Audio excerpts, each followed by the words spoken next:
Welcome to the 59th episode of the interview series. The interview series is a production of 1 Week Critique, an Iowa-based arts and education nonprofit that offers educational resources and editorial support to students and teachers of the literary arts. You can learn more about us and our programs or support our work by visiting our website, oneweekcritique.com. That's the number oneweekcritique.com. Please like and subscribe to help us continue producing excellent content. I'm Jon Riccio, joined today by Martine Bellen, whose latest collection, An Anatomy of Curiosity, was published this year by Mad Hat Press. Martine is also the author of Ghosts from Spuyten Duyvil Press, The Vulnerability of Order, Copper Canyon Press, and Tales of Murasaki and Other Poems, Sun and Moon Press, which won the National Poetry Series Award and the novella 2X Squared, among others. She has written the libretto for Ovidiana, an opera based on Ovid's Metamorphoses, and the composer for that is Matthew Greenbaum. And this opera was performed in New York City and Philadelphia. She has collaborated with David Rosenboom on Opera, No Opera, a pioneering collective work which has been co-composed and performed by creators from around the globe. She has been a recipient of the Queen's Art Fund, New York Foundation for the Arts, the Fund for Poetry, and the American Academy of Poets Award, and has received a residency from the Rockefeller Foundation at the Bellagio Center in Bellagio, Italy. Bellen is a contributing editor of the journal Conjunctions, and you can learn more about Martine on her website, https, when you know how those slashes and those wwws go, martinebellen.com. Welcome, Martine. Well, thank you for having me. Thank you for welcoming me, Jon. I'm honored to be here. I'm honored to be participating in this wonderful series. And as you know, I'm a great fan of your poetry and the 1 Week critiques that I get in my emails and the fairy tale review and your interviewing and reading skills and your mind. You have such a surrealist mind. So I'm really excited to talk about this book with you because it's definitely the heart of this book is a surrealist mind. There is surrealism synergy. I can feel it going through the screen right now. Well, and from the cat's cover designed by your husband, James Graham, to the poems Moons, Miriams, and Machines, I read An Anatomy of Curiosity as a motif quest, tracking words and dreams as they cycled through the book. The annotator in me had a margin penciling field day. And of course, what do I have in my right hand but a pencil? One of my favorite concept marriages that you create is between surrealism and physics, that interstellar bridal shower world we'll soon discuss. However, the poet Joanna Fearman writes, An Anatomy of Curiosity isn't purely otherworldly work. The lyric intensity is tempered by wise feminism and wit. And even the most magical and transcendent stays connected to the particulars of 21st century life.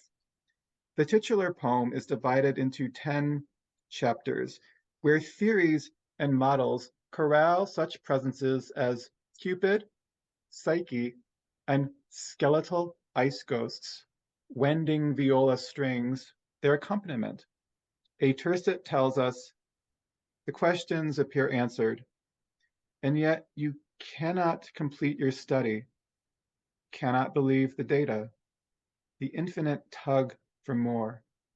That's especially rewarding for those of us who could spend centuries pulling inquiries out of a parsec envelope.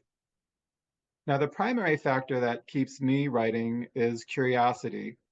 Who might I meet because of where this poem finds a home? Or what's the possibility my work on a follow-up collection leads to creative teaching opportunities, etc.? What are four poetic curiosities you hold?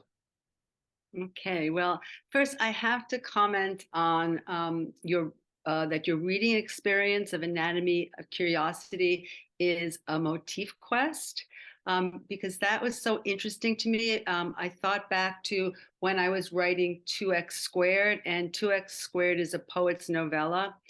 And that is the process. I mean, I know that is the process in which I wrote the novella. I had a general premise that I was starting with. I was starting with the voice of Nora, who was looking for her, who received some information that her doppelganger twin sister Rona, the anagram Rona, was somewhere off of the island that Nora lives in. And so I had this a structure of a quest that I was starting with.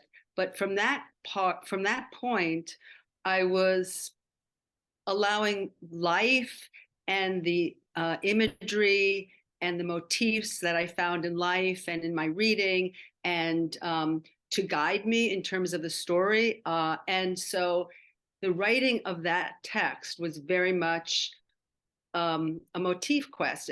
And when a motif would arise in the landscape, it would be incorporated into the narrative and then bound to it. And the motif would inform the journey and find various forms of journey. So motifs included ravens and twins and sailors and waters. And there were all sorts of Native American tales and fairy tales and, you know, other tales and stories were embedded within the text, within the narrative. And so these motifs really populated and created a world that was unique to that particular book. And I as a writer, I think that is how I write, where I allow the motifs to build the book, to find the poems. And there was a documentary on Nick Cave that I saw a while back. And I'm sure that in the documentary, he talks about that when he works on certain albums, the characters populate it. And so there's a whole community of people that live in that particular album that gets created in the songs. And so I really like that idea that we live in worlds, and you know, and then again also when you're talking about the marriage of surrealism and physics and quantum realms, this idea of these small worlds and large worlds that are informing one another outside of space and time is something, as a non-scientist, is kind of an amusement park for my imagination. So curiosities that propel me, I think. World building with words and linguistic structures. Rhyming and slant rhymes and Mother Goose rhymes and language, vowels, just get me really excited. I mean, the word moon is such a great word because of it's such a moon word with those O's. So definitely that. And I write, the way I write is through accretion. So I build on sounds and language. And then also when I was writing an Anatomy of Curiosity, I was particularly aware of koans I was sitting with. And a koan is a riddle or question in Zen practice that a sitter, when in meditation, focuses on. And koans are used to help one break out of dualistic thinking. And so language itself can't help but construct this type of limited thinking, because when with language, there's always, is it this or is it that? And so we were always choosing a word or a structure and then not choosing those other words or structures. And the experiential is free from the constraints of language. But when we attempt to describe the experience, we again enter into dualistic thinking. And so I think of poetry as a type of language that blows up this dualism. And when Zen priests and practitioners write,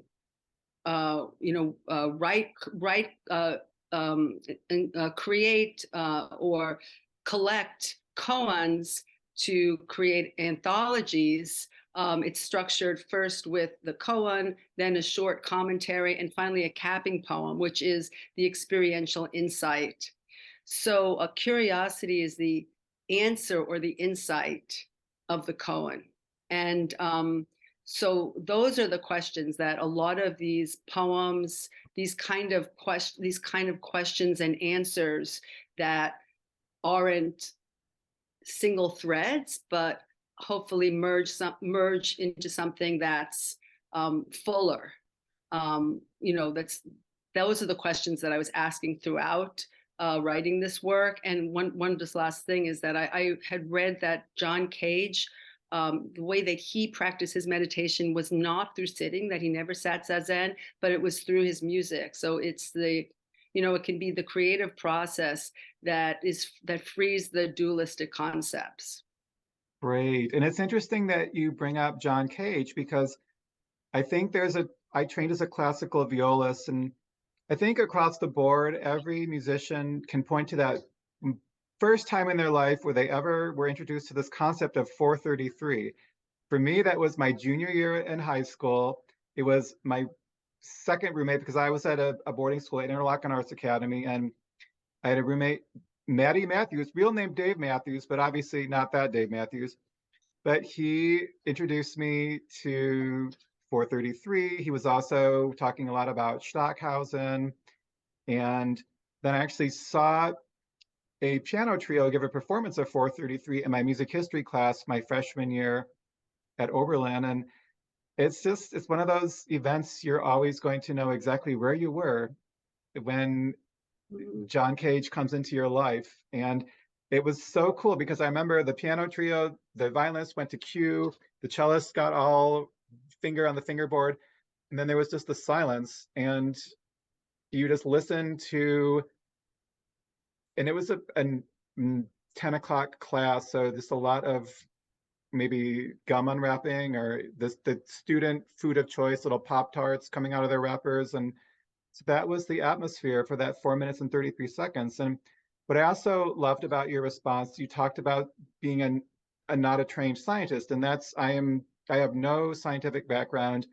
My math and science stopped right around probably junior year of high school, around the time I was introduced to 433. But now when I think about the poems that I write, I just love tapping into those vocabularies of mathematics or science, or just wishing I had more extensive physics knowledge but I do like the little quest of then going to find out more physics terms or learning different mathematical theorems. Not that I'm ever going to be tested on them, but you just wonder, well, how might this find its way into a poem someday? Mm-hmm. And I'm still thinking about, I have a little catalog of different theorems, and who doesn't love a good challenge to get periodic table elements into a poem? I mean, Yes, definitely.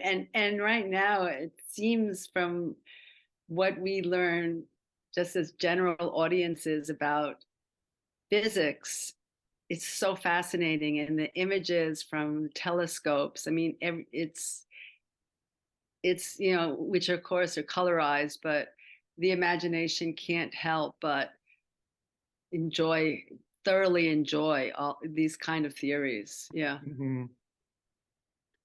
Well, there's a cinematic ekphrasis early on in your collection, and its title Is Your Name Miriam? And that excerpts Alfred Hitchcock's Strangers on a Train. And in this ekphrasis, there's also a Gatha of Atonement, which is a prayer of Zoroastrian lineage. part 2 of this poem, we learn in the magic lantern of film, day may be night, I may be you. This juxtaposition is fitting since the piece shuttles between a 1951 movie and a koan from a nearly 800-year-old Zen text. I am not as knowledgeable about koans, but their mindfulness stands in for a stillness at odds with film cells whisked through projector tributaries. A scene's continuity error, where a cigarette vanishes mid-sentence, is prelude to a gateless gate. These are two forms of flawed, the second coasting toward desirable, whereas the first bobs as cutting room error. In the Buddhist Review, Gavin Milne states, embracing imperfection can help us find our way forward. That's my last year and a half right there. Suppose you wrote a collection titled An Anatomy of Koans. What takeaways would guide the work? That's my last year and a half. That's my last life. That's my whole life. The imperfect imperfections of the perfection. Film is very interesting to me, and film and how we see film, how our brains and minds interact and perceive light and life has always fascinated me. And the filmic phenomena of the persistence of vision, the optical illusion in which the eye sees continuity, even though the image isn't continuous, and the brain tricks our perception, its sense of knowing, is a curiosity, as I can never be sure what if I can trust what I see, and then from there, if I can even trust my experience. How much do I trust? What tricks is my brain playing? And Additionally, we often think we know, I know something. I know this is going to happen, or I'm sure of that. And in our filmic world, we realize that we don't know, and we see what our mind fills in. So I'm always reminded whenever I'm sure about something, it's like, well, do I really know? There's a Red Pine translated a Buddhist text called the Diamond Sutra. And in the Diamond Sutra, um, there's a part of it that says, as a lamp, a cataract, a star in space, an illusion, a dewdrop, a bubble, a dream, a cloud, a flash of lightning, view, all created things like this. And it's so much about the impermanence, and our I think really our lack of belief in that impermanence, how difficult it is for us to realize that we don't know. I'm also really interested in poet as visionary, poet who's seeing things, that others don't see. And so we think of HD and Blake, and in my book Ghosts! Exclamation point. There's a poem series that's called The Persistence of Passion, and that poem speaks to the persistence of vision. And there's a line that says, her ride relatively flicker free. So again, we don't see the delusions that we traverse on our journeys. So in the koan I'm working with in Is Your Name Miriam, which is Stranger, the Hitchcock film Strangers on the Train. That's the film that it references. And Is Your Name Miriam, which goes back to the whole question of identity, is your name Martine? It's working with this poem. The teacher says, I thought I was standing alone with my back to you, but now I find you are standing alone with your back to me. So the poem isn't an answer, but the poem draws from the experience of sitting before light alone and watching a movie, and these shadows and shades filled with the illusion and the sense of continuity and logic. And And in the narrative of Strangers on the Train, it's about how our lives crisscross, how we are connected, how we're caught in the inescapable net of mutuality, to borrow a phrase from Martin Luther King. And yes, of course, there were all these continuity errors, these flaws in our continuous imperfect perfection that our minds create. Because the idea of continuity is part of the delusion. The idea that there aren't these errors, and of course, often we don't even see them. We don't see them until we read about them. It's like, oh yes, how come I didn't see that? So our mind makes sense, and our mind knits together narratives. An anatomy of koans might be an anatomy of curiosity. So one koan leads to the next in the motif quest that you first mentioned. And more answers lead to more questions, or more questions to more questions. The poem, Is Your Name Miriam, ends with this epilogue. Even after decapitation, the brain lives for 7 seconds, and one might continue grimacing for 30 more after that. This brain of ours works on delusion, and the heart purifies. So the guiding takeaway might be to trust the brain less and the mind heart more. And where Patricia Highsmith's story, because she wrote the story that Hitchcock based the film on, in her story, the story really becomes dark, not in the fact that we are amazingly connected, and that we're on the same train, but that we have this delusion that we're strangers and that we use our gifts to kill each other or to kill others. Interesting. What I also remember from that poem is the fact that there's, I believe, the Mountain of Swords. Mm. And that image just stays with me. And then I think in the footnotes, you have the viewers who are watching other viewers who are watching a tennis match. So there's that meta, and it just sort of shells and spirals. Mm-hmm. And I don't know if you remember that scene in the movie, but in the movie, it's shot so amazingly. You are watching an audience in the movie watching a tennis match, and so you're just seeing the audience's face, their audience's heads going like that. It's just incredible. It's really an amazing choice. And always the Hitchcock cameo, I think 11 minutes in for this Yeah, movie. right. Well, speaking of quests and words, moon is a word that is gorgeously employed throughout the collection. And I've highlighted some examples, such as non-space, moon space, the silent part being your neck, a tunnel that sound must swim through to be born. And then there's humble moon, who learned from Earth to glimpse the universe as her shoe. And Jeff Bridges on a mount, orating an exegesis on separation, while I maintain my dirty delicates bag. Did Bridges really bust me, hanging a clothesline to the harvest moon? No separating gain from loss. You wrote the text to Moon in the Mirror, a monodrama opera, alongside fellow librettist Jean Eyre and composer Stephen Dembski. Listening to it on YouTube, I was drawn to the plucked piano intro and the opening that occurs in a moth's dream. I appreciate your lunarisms, since my aesthetic embraces cosmology. Selenography, and I just learned this, is the scientific field that studies the moon.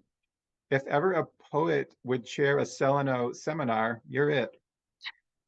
And of course, I wanted to learn more about selenography, so I did some digging on the internet, and I came across a UK natural history museum website where Professor Sarah Russell provided 3 pre-Apollo mission hypotheses to writer Carrie Lotzoff.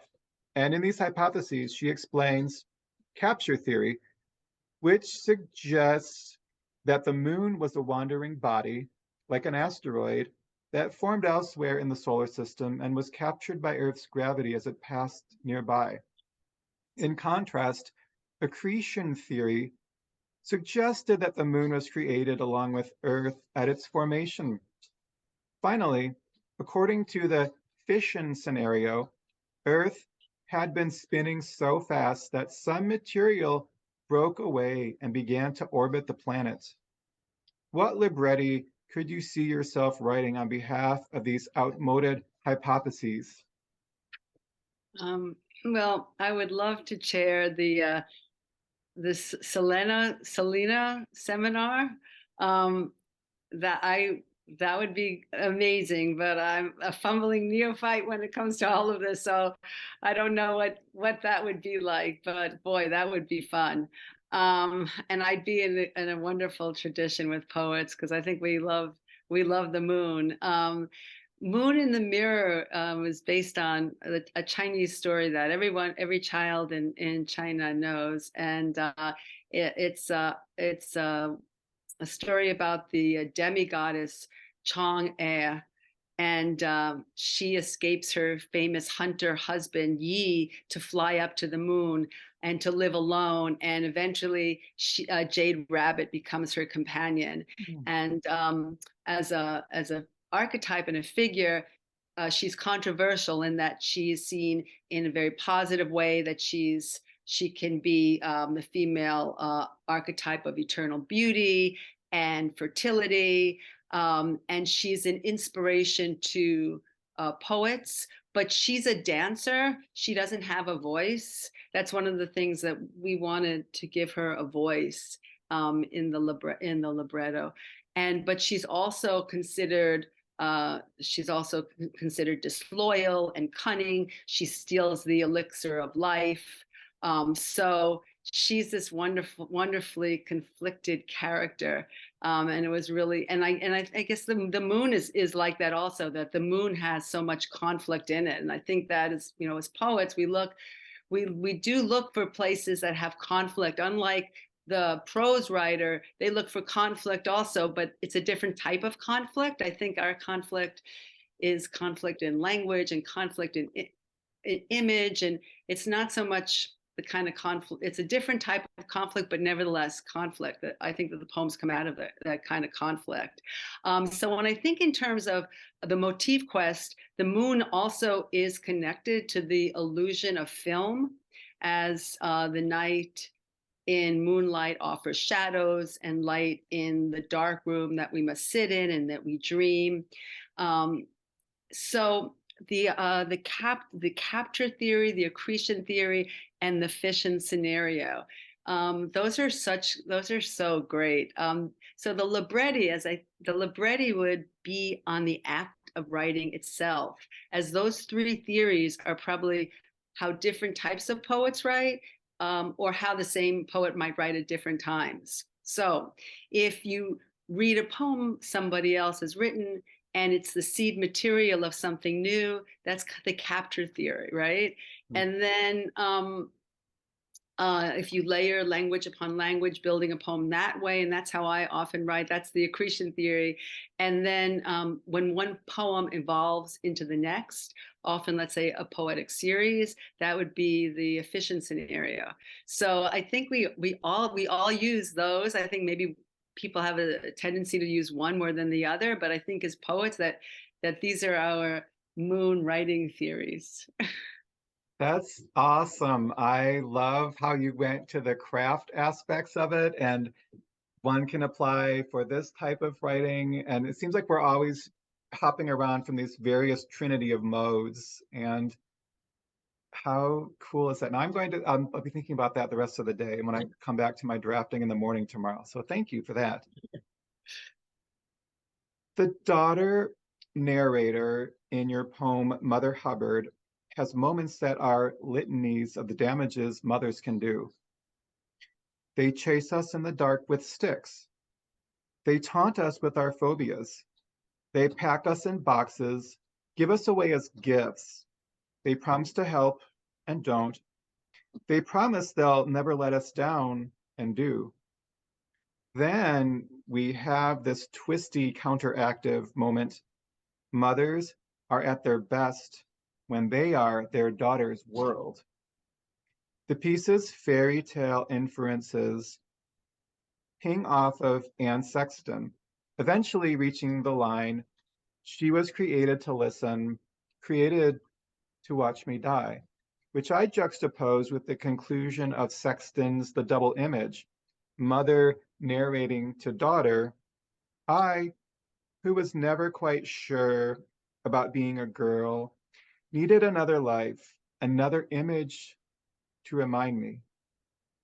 And this was my worst guilt. You could not cure nor soothe it. I made you to find me." Sexton's words appear in To Bedlam and Partway Back, and Anatomy of Curiosity, published 63 years later. How do you think Mother Hubbard would have impacted readers in 1960? Mother Hubbard, I love that the Sexton poem Double Image. It's just so powerful. And I think it's powerful today. It's just as powerful today. I think that mother-daughter relationships are powerful. They're so I don't know. They're so important and strong. They can be good or bad or complicated or simple or whatever they are. They're just always, there's such a power. There's such a power to it. I mean, I think back to the moon and the relationship between the moon and the earth, and the ocean, that there's that power, with mothers and daughters, and it might be mothers and everybody. I don't know. I just know the mother-daughter experience. But my poem, um, mothers are great. This poem of mine is sort of it's not necessarily a loving poem to a mother at all, as one would know from what you read. I just tried to look at the complexity of the relationship, and I thought of this poem as an essay. It came out of a dream, and I was working as a book editor on a memoir with a writer who grew up in Zimbabwe, and she was of the Shona people. And in her memoir, she tells how she returns home to Zimbabwe. Her mom dies. She returns home to participate in the traditional death ritual, which is walking her mother to the land of the dead. And a dream came out of that. That was the impulse for this poem. So Mother Hubbard is meant to be a capacious essay investigating the complicated relationships between mother and daughter. And I think I put sister in there also because, sisters, that's another really strong. The female relationships with one another, all very strong and complicated. Unlike Double Image, Mother Hubbard is from the daughter's point of view, but at the end, the perspective switches and it becomes the mother, and then it switches back to the daughter, because I'm kind of showing that we're all both, even if we haven't had a daughter. Even it doesn't even that doesn't matter, necessarily if we had a child or not, a biological child. In fact, even the mother-daughter relationship isn't biological only. I was born in 1959, and so some of the poem was written from how I remember I saw things as a child. And so I have lines like, "Mother might forget to hold the child's hand when on an up escalator," thinking about the department store. The child might wander off in a crowd and hear her name on the PA system. Your daughter is at the jewelry counter at haberdashery customer service. So I don't know if there still are these announcements, but there used to be these announcements in department stores when a child would get lost, separated from the mother. And so these are feeling memory images from the 60s. I don't know if they actually said haberdashery then, but in my mind, that would be a word that could have been used. And also in the poem, it says, "Mother calls us Sarah Bernhardt." And that also is something that, well, my mother called me as a child when I cried over what my mom thought wasn't a big deal. So Additionally, though, there are moments in the poem of abuse that might seem more contemporary, like when no one's looking, they put their hands up our coochies. And, and of course, there are fairy tale references that have a sense of timelessness. So I think of this poem, if this poem was read in the 60s or the 70s, there would be a familiarity there'd be familiarity same as today, in the same as there is in double image, because I think there's something that just isn't about time in trends. It's not about trends. I think these relationships are beyond trends. I don't, do you agree? I do. And what was interesting when you talked about the escalator, as someone who did that in the 80s, I know they still made PA announcements for your kid is lost in the department store. I think he's under a coat rack in the 80s, so that does exist. And when you wrote about, I was envisioning in my head a shopping mall. My brain went into a little bit of, I believe Lewis Simpson I think he wrote a poem called The Beaded Pair, and it was maybe in the late 60s or early 70s, and it was about the quote unquote nuclear family and their adventure of shopping in a mall. And I think at the heart of it was the fact that there was tension, but then there was this little beaded pair that was sort of the centerpiece. And I think there's even, if I'm still remembering the poem, maybe references to television program, maybe TV Guide, and just, and I'm thinking, okay, nice little wood paneled house and probably three stations. But there are timeless qualities of that gathering, even if it's just gathering around a fire in the days of yore, or how people are now gathered around a screen. There's always going to be something that sparks that draws us like a magnet to it. Yeah, definitely. Oh, but It's funny. escalators. Mm, Sometimes, like when I'm teaching books with my students who are uh, young teenagers, I think, I'll say, oh, they are, let's say a telephone booth is referenced or something. Are they going to get lost in this? Is it going to be confusing? Are they going to know what it is? And there's really not, they always do understand, but there are those kind of images that have changed. But when you go into the real deep emotions of something, there's not that much change. You know, that's what it like seems. when you hear the word automat or just Betamax, even that word. Though I grew up with VHS cassettes and they're just all littered all over the place. They probably should make their way to some big neighborhood garage sale soon, just to, because you can't really do anything with them anymore. I mean, even though the one of the most awesome things at University of Arizona, I went there for my MFA, and one of the nice parts about the town of Tucson is there's a store called Casa Video where I'm sure they probably have DVDs now, but at the time it was just all of these, and probably the movies that were so bad they couldn't even, no one would want to waste money to convert them to a DVD. So that was when I think of just all these obsolete technologies. And yet many is a time where when I'm struggling to go somewhere with the poem, I think, why don't I just throw in some quite outdated technology? Let's just dip into that. Okay, let's just put a fax machine in there and see where it takes the poem. Or maybe a graphing calculator from Texas Instruments of all places. Right. Yes. You have a poem, A Deafening Prayer, and what I love about it is that it inverts the notion of a prayer list. And if people aren't familiar with what a prayer list is, it's this time-honored intentionality where names are collected in a queue of holy intentions.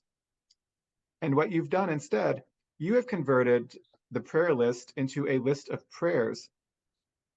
And here's a passage: an erosion prayer, the rat's prayer, the hat prayer one wears to protect from cloudy moods, a prayer for opening or closing eyes. We watch our step as we tread on the sacred square prayer, the profane prayer, a Janus prayer rug with a gate to the star spritzing Milky Way, lapped up by the temple cat that lodges near the root cellar prayer, the hate prayer, prayer, votive prayer, a passing prayer, flying prayer, snow flurry prayer, a furry prayer. And this is a snippet from a 2-page work. And in that work, the density and the reinvention, that's what I find are the wins for any writer lucky enough to encounter the poem. Does prayer feed curiosity, or is it the other way around? Also, are there other poems you've written that make use of Western religions? So this poem was written around election time. It's funny you chose that little section to read because where you wrote a vote prayer. That's sort of where the prayer started, which is kind of in the middle of the poem or that impulse. And I had heard somebody on the radio on NPR on my way to work saying to vote is to pray. And I hadn't really thought about that before, but yes, a vote is a prayer. It's an active prayer. It's like getting on your knees and saying, this is what I want and this is what I'll do. I'll vote or I'll get on my knees in order to get what I want. So praying is often thought of as a petition for something. And it can be that, but it can also be just the act of connecting to something greater than the praying individual. So I'm not sure if I think of prayer as feeding curiosity or curiosity feeding prayer, but I feel that prayer can be a closed state. You know, this is what I want, please. And it can also be more of an open-hearted state. I don't know how things should be, so help guide me so that I know, you know, and I'll help and I'll believe that what happens is for the best, or at least if I'm not going to be that optimistic, maybe it's not for the best, but at least I'll know that I'm not alone in this. So I realized while writing this poem that everything really is a prayer. And all religions, both Eastern and Western ones, use prayer, and that people use prayer outside of religions. People who confess to having absolutely no belief will still use prayer or pray. That said, I do, in the vulnerability of order, I use references to Judaism, and I sort of explore that a little bit. I am Jewish, and so that's something that I work with in that collection. Nice. I also, it just occurred to me that with the voting booth, there's also that notion of a confessional booth, and with Catholicism and going into that little Oh, area and just great. confessing what's on your mind. That's so true. Only there isn't a booth anymore. I Hmm. mean, there used to be the booth, but I don't know where it is where you are. But now it's just kind of open. It's just a sort of a table. Oh, it's but again, there's that timelessness to it. We can think back to the grand spectacle of just waiting in line and the curtain I mean, you've got poems about hems in here, and it made me think of curtains, and of course, Wizard of Oz curtains, and I believe, and you're in the Fairy Tale Review. It's the Wizard of Oz themed issue, right? The Emerald issue. Yes. So Yes. all sorts of Mhm. Dorothy, Toto, because there's even in the notes here about there's a Toto book that's referenced too. So Yes. this, I really enjoyed that. That I did a lot of research. You wouldn't know. I mean, I didn't use much of the research, but I don't know if it's really research, but I got really into this labyrinthian exploration of what's her name, the actress who played Dorothy. Judy Garland. Judy Garland. I just started watching all of these interviews that Judy Garland did on the different talk shows, and oh, it was just fascinating. Yeah. Nice. Well, we turn now to the original spark of the interview series, and that is a side-by-side comparison of an early draft and its published version. You've selected the poem Hungry Ghost in an Udon Eatery, which began as Hungry Ghost Panel. And through the magic of shared screen, I will ask you shortly to please read both and walk us through how we land at poem B from the tarmac of poem A. And interestingly enough, my share screen button is an emerald green today. So Hungry Ghost panel, here we are. Oh, wow, this is great. Okay, so before I read the Hungry Ghost panel, I want to read a little bit of a koan that I was working with when writing this poem. And the reason why I chose this poem when you asked me to go through revision on a poem is because this poem was so difficult for me to revise. Because generally speaking, I um, I allow the poem to kind of lead me to where it wants to go.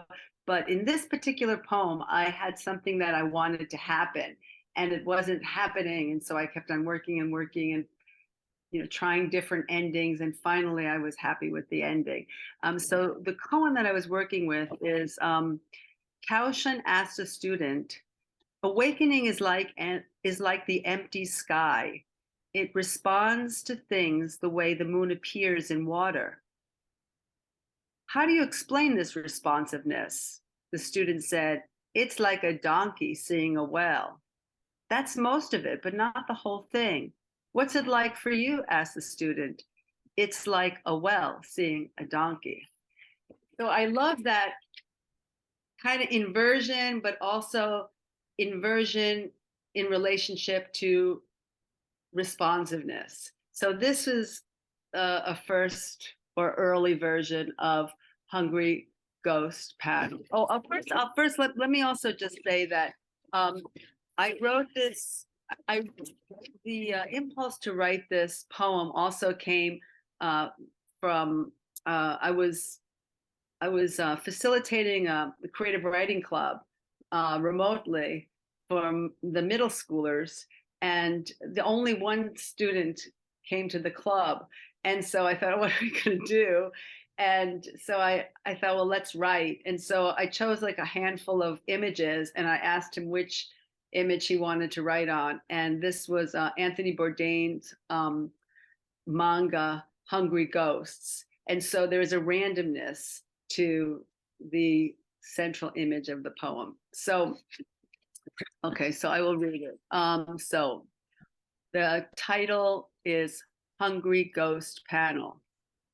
I believe the panel I was drawn to was Insano Tochiji. The chewy, silky noodles are ear-shaped and offer a year of luck after they are ingested. But viewers cannot see the noodle shape. An aroma of dashi bone broth fills the panel, though there is no way to draw that scent that utters a stomach rumble. My lips pucker in a whispering whistle, carving out the K-pop tune booming from my earpods. I am the mind of the udon Shake Shack. A hirsute hungry ghost is sketched on the far side of the linoleum counter. His desire observes my cooking. If Hungry Ghost is the hirsute mountain man, if Hungry Ghost is the cook, if Hungry Ghost is greed, if Hungry Ghost is observer, the artist, if Hungry Ghost is not the hirsute mountain man in the empty sky and udon cook for constellations and waitresses of burning forests. Long golden noodles in morning maple light, soaking, preparing to lead us home. Wolf look can't be lost. Water spider weaving into a maidenhead fern that has retreated to where the dead have fallen. See the garden around skulls. See gardens growing on them, as them, shade of galloping boughs, shouldered by wind, shadowed, traversing the universe as a fable of this mind, our udon Shake Shack mind. There is one arachnid crafting us for dinner.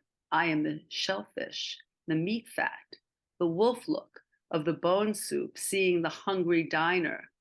The hungry ghost is seeing the cook, the well, the donkey, avoiding an uncomfortable conversation by slipping out of language, skipping into a past meal or meaning, dissolved. Mm.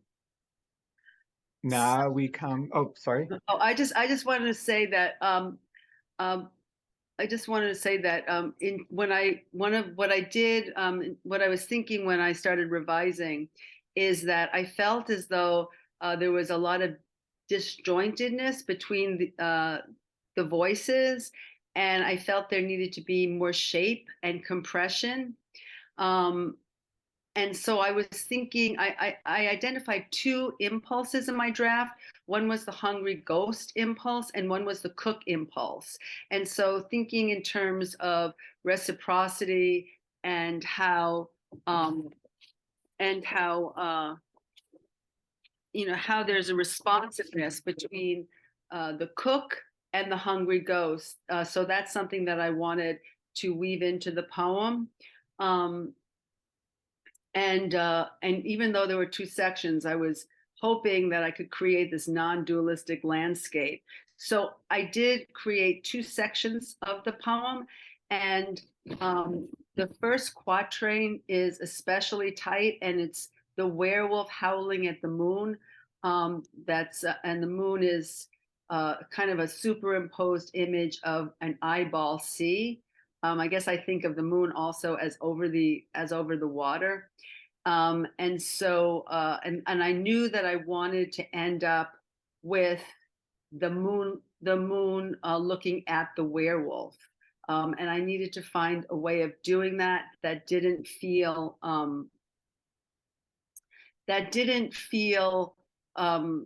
unnatural. And I even actually, a deafening prayer started as an ending of this poem. But then it seemed like that poem wanted to go in a different direction, and it felt tacked on. So that was kind of a fishing scenario poem, where a deafening prayer became then its own. So there was this other ending that I had for a while, and I'll just quickly read that ending. It was, hungry ghost ear is hearing the cook, avoiding an uncomfortable conversation by slipping out of language, off the tongue of addiction to a dictionary, skipping into a past meal or meaning. And I really liked off the tongue of addiction to a dictionary. But I found that I had to cut it, and I had to find a way to make the werewolf and the moon looking at the werewolf um, inverted, but not in terms of the image. So I feel like it worked. I was satisfied enough to feel that it worked by in kind of like working with the sound of these images. So this is where we ended up. I'm going to read it. Okay, so it ended up being called.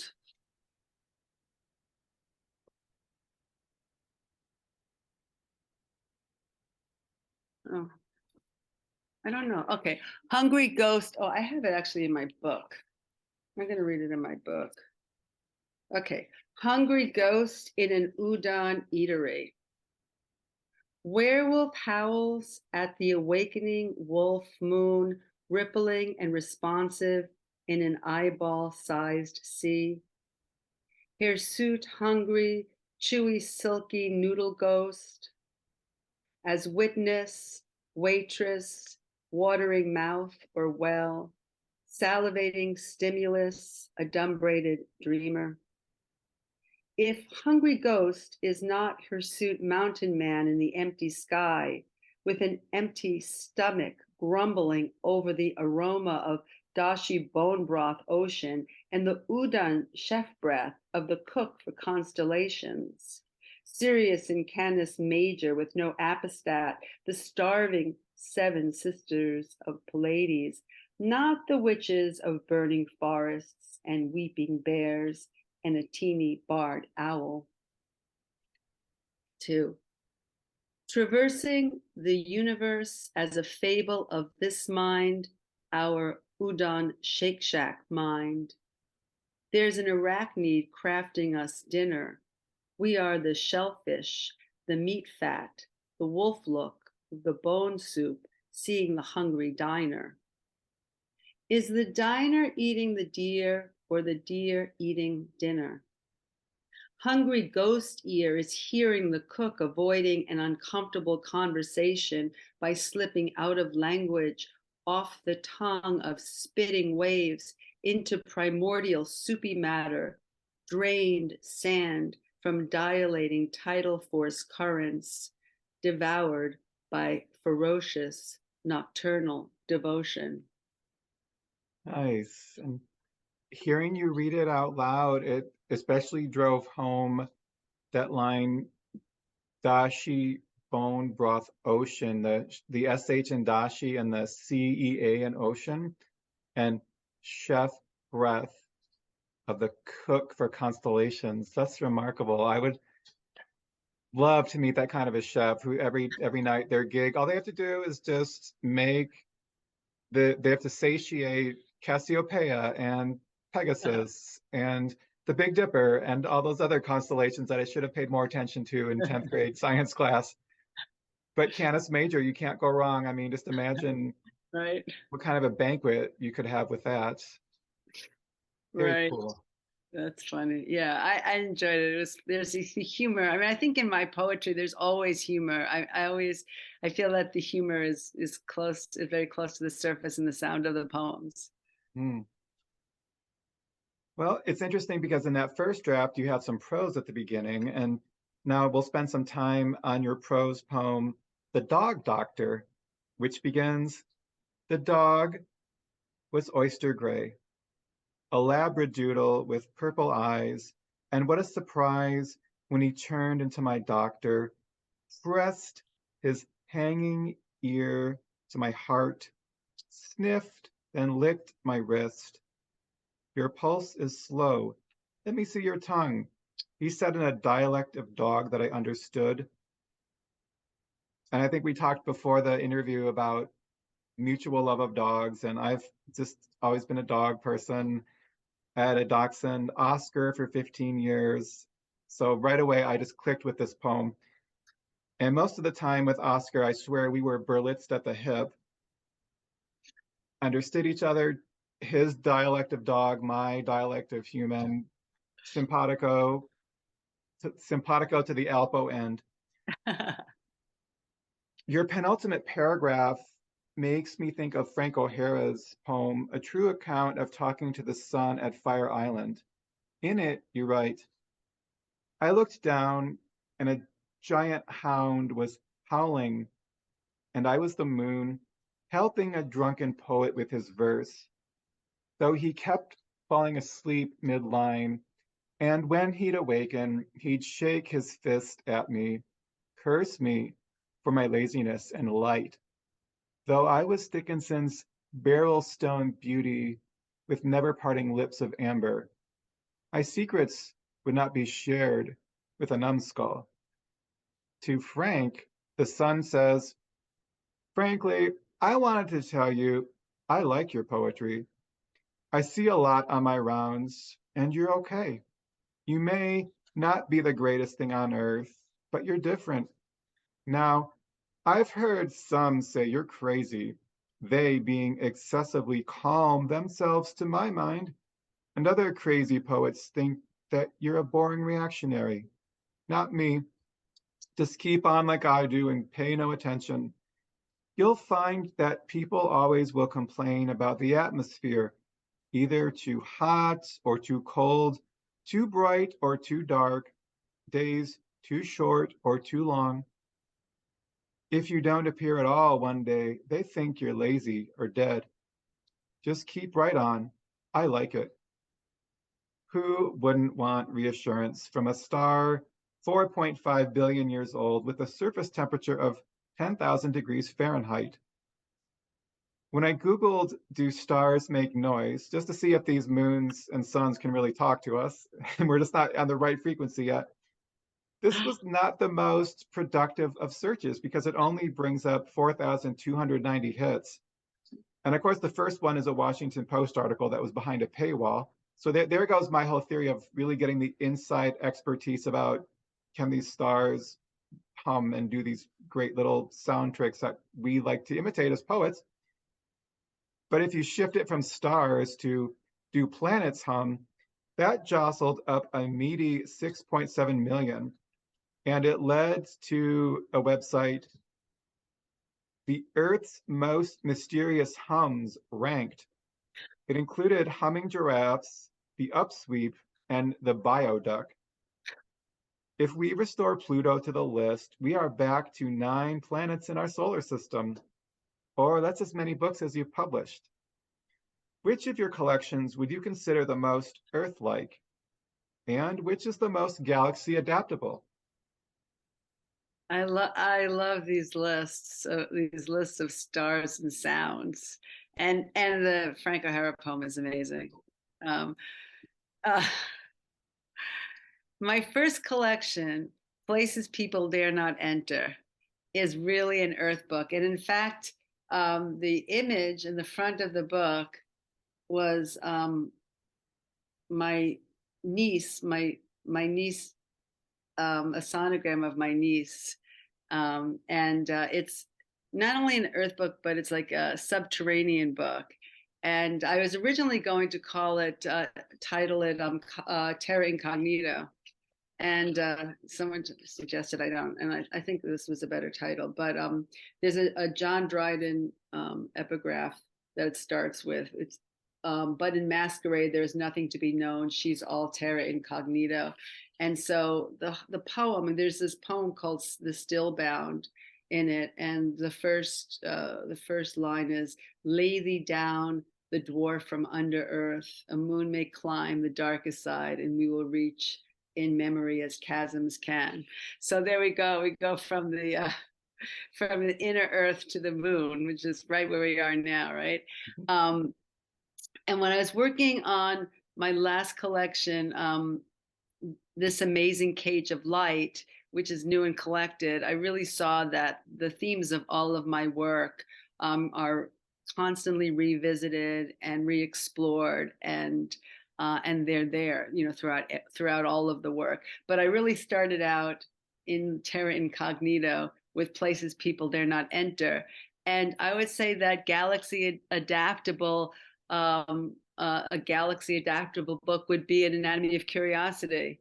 And the poems in the collection swerve like between galaxies. And I have the poem Woven Mandala. In Gate 2, I have a line that says, "How images are hung in the galaxy so viewers can't come too close. Look around the gallery, gaze into the mirror's gaze." So that's the gallery of galaxies. Nice. We should find a way to reach out to NASA and say, by the way, you give this to each astronaut or whoever goes and takes up residence on Mars. I believe that's what, 50 years away or something. And this have a little kiosk of poetry books, and this can be on there. There's a movie. It's this is why. It's about God, I can't think of the actress and I can't think of the name of the movie, but I'll say the one scene that I wanted to mention. In the movie, they're sending somebody up into space through wormholes, and Jodie Foster is the actress. Contact, 1997. That was I've seen Contact like so many times, like it has to be over 10 times. And there's that one scene where she's in space and her face is being elongated and she's going through the wormholes, and she gets breathless and she says, "They should have chosen a poet." Remember that? Mm-hmm. I love that. Yes, that's Matthew McConaughey, Angela Bassett, I believe, Tom Skerritt. Yes, What a movie! And I that's think there's just, and I think even Gary Busey's son Jake plays the one who I think bumps off the Tom Skerritt character, which he's originally chosen to go up for the big old blast right, off, and right. then it defaults to Jodie, and we're just all rooting for her, and then takes me. I saw that I think the night right before a very important birthday for me, so it was an. I have to just. It was in Oberlin at the little Oberlin movie theater, and traversing the galaxy and from tiny Ohio back in the good old days. Well, and speaking of travels, I would love nothing more than to teach a class called Time Travel Poetics. The title hooks you. Now we explore how different writers cast temporality in their work. Among the texts are excerpts from Rita Dove's Thomas and Beulah, because it's got that really cool technique of the timelines in back, the book. And then we would have some individual poems, including Rigoberto Gonzalez's Unpeopled Eden, Seamus Heaney's The Toland Man, and Mark Strand's The Delirium Waltz. Time machines are referenced in your opening poem, Bad Times at the El Royale, and I made a note, this one does laundry. Also, there's somewhat of a reference in chapter 2 of An Anatomy of Curiosity. Hemispheres of land beneath a surface of chaos, chronos. How expansive is this dream, this machine, this time moving us together on a mechanism, this travelator? And in chapter 10, outside the time machine, washing dream, waves wishing away our gains, spitting out sand, you wash up in your hourglass house, the bell jar du jour. How does thinking like a time traveler help with revision? Mhm. So in quantum science, I believe that time is now considered a social construct, something that doesn't really exist in the absolute. And it is relative, right? I think we all experience time that way. And many of us experience that as we get older, time moves more quickly. Though I don't know if this is true, but I read an article that said that it's not really that time moves, I mean, moves more quickly or appears to move more quickly, or some people say it's because you have lived for longer that um, I don't know. But I read an article that said that the reason why time seems to move more quickly is because as we get older, we don't spend as much time experiencing the moments. That since we've experienced these moments before, we kind of go we we kind of go through them more quickly and don't live every moment to its fullest.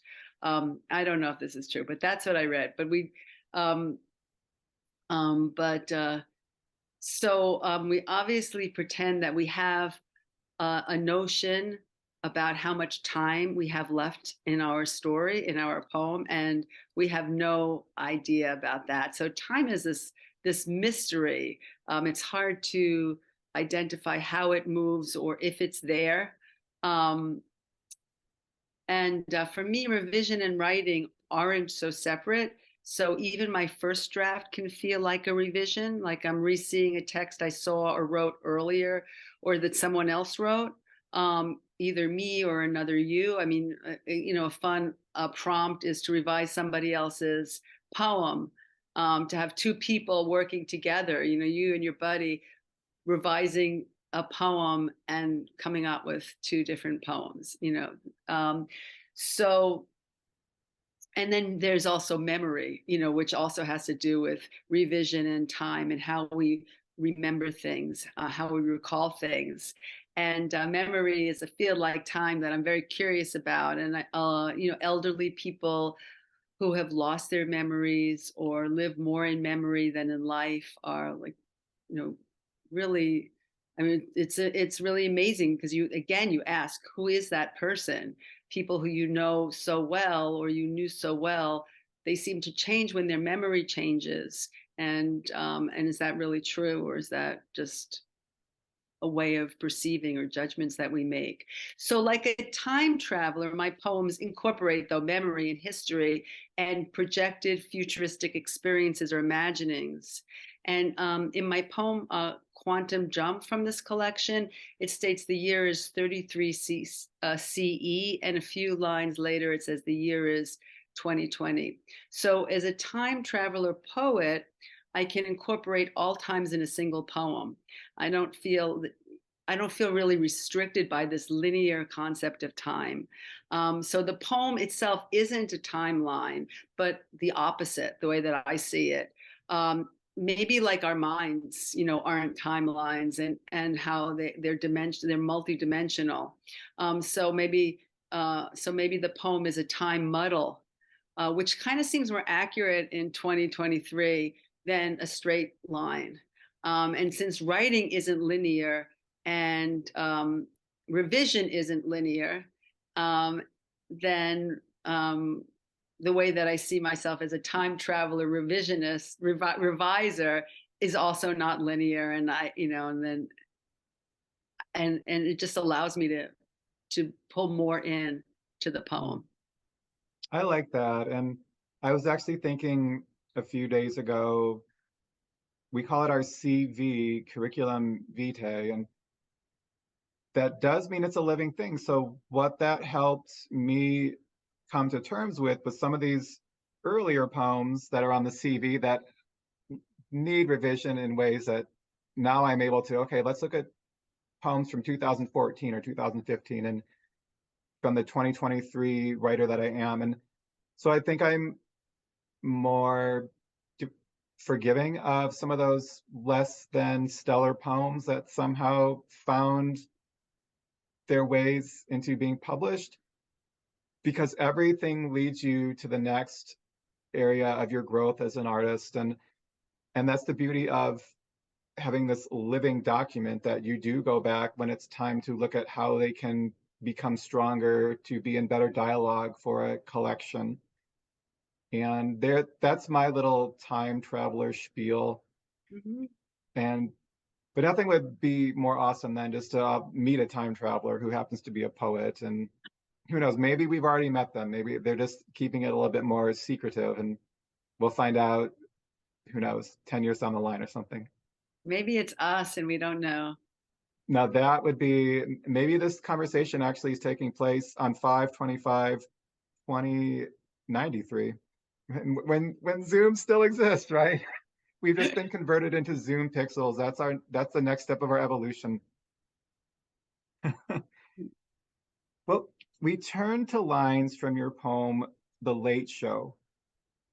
One's body is always in the 500,000 movies that have been developed, new ones in production. This also references Ingmar Bergman's persona.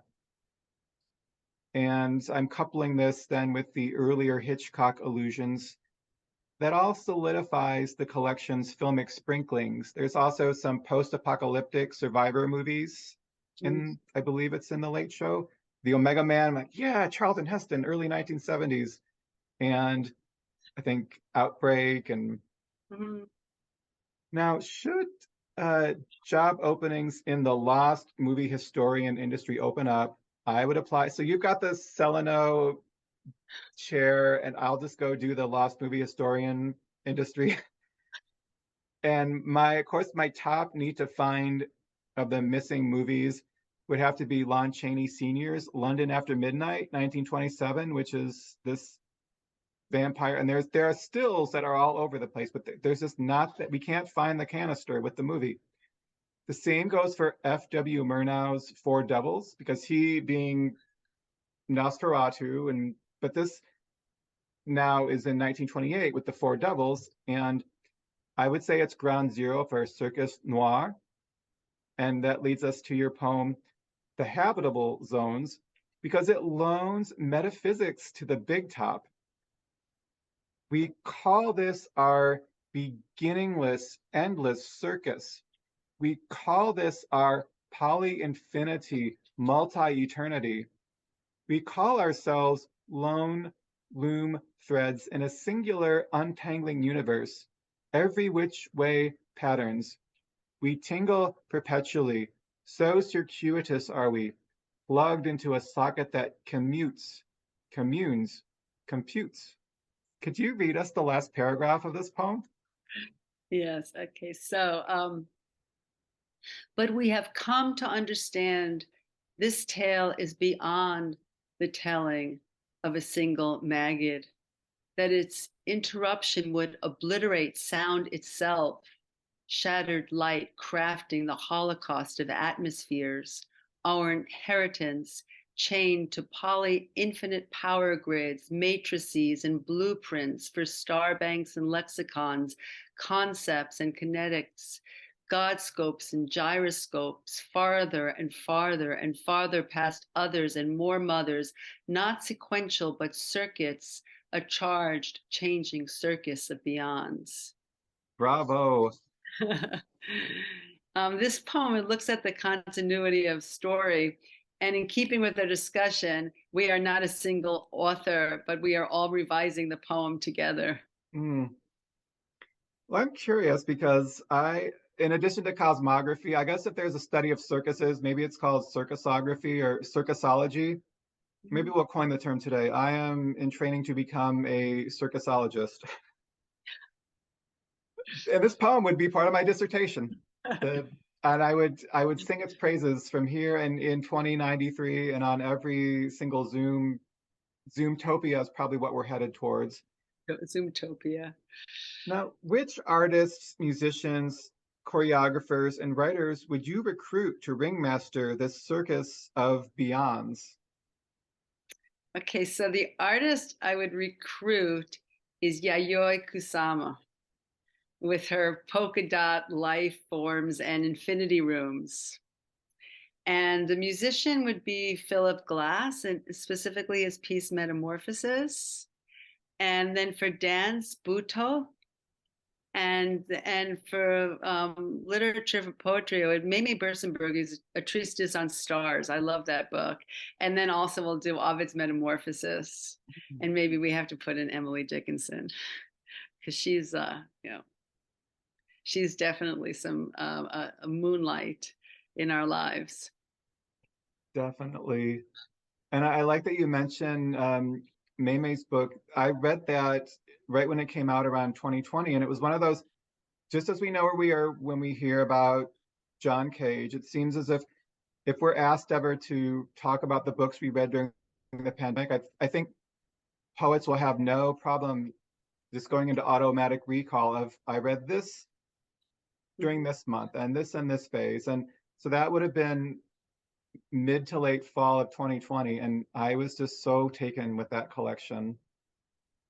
Yeah, me too. I was just, I was, I was amazing. Talk about work where you just feel it expanding and breathing as you're reading it. So the reading and breath become one. It's really something. Yeah. There's also that alien presence in it, and that fascinates me. And speaking of the pandemic, what I also appreciated is when you do your acknowledgments, you talk about your writing groups, and even you said one met virtually in the early pandemic days, and then I would assume that it just went back to in-person groups, and 2020 is prominently it's time stamped into one of your poems. Did a lot of the revision work for an Anatomy of Curiosity take place in that early pandemic window? No, it took the poems from an Anatomy of Curiosity. Well, they were written from 2016 to I guess 2020, I guess 21,